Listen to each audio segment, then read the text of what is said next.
The family, whether a single mom or an extended family, is usually a child's primary source of support.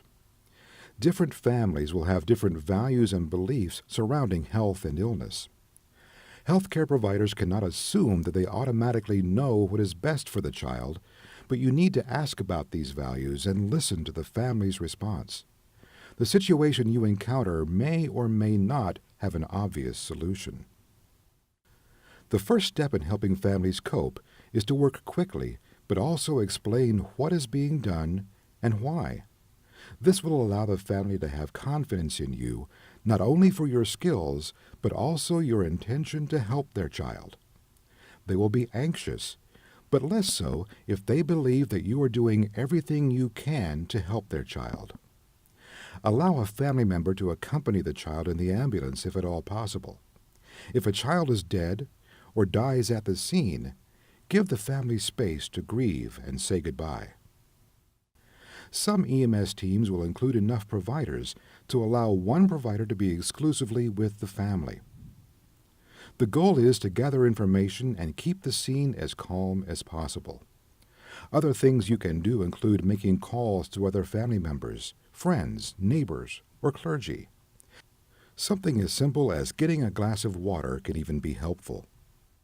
Some ways of providing emotional support include reassurance that everything that can be done is being done for your child.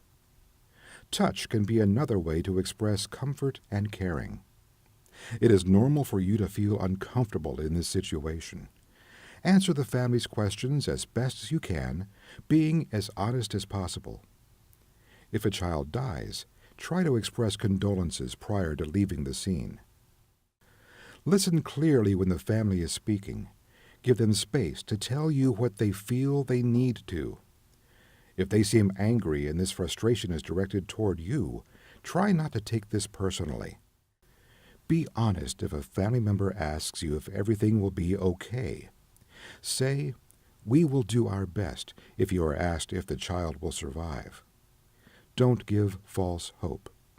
Remain calm, show respect, and do not shout.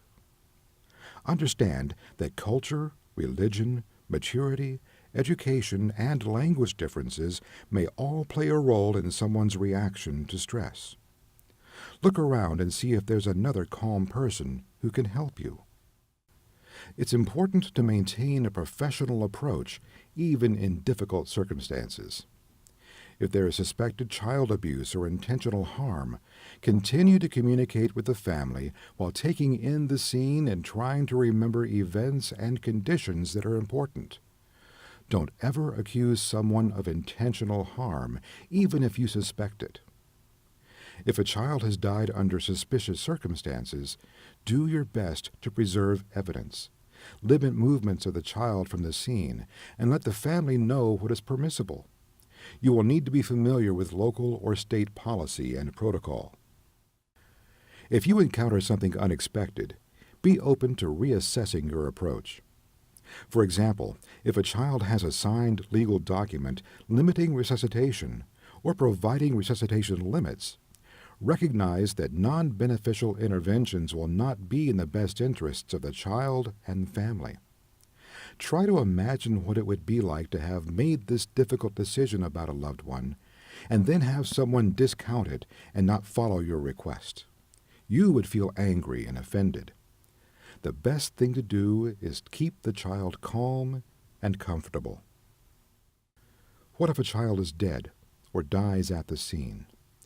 Family members cope better if EMS providers follow up with a condolence, whether visiting at the funeral home or writing a note or card.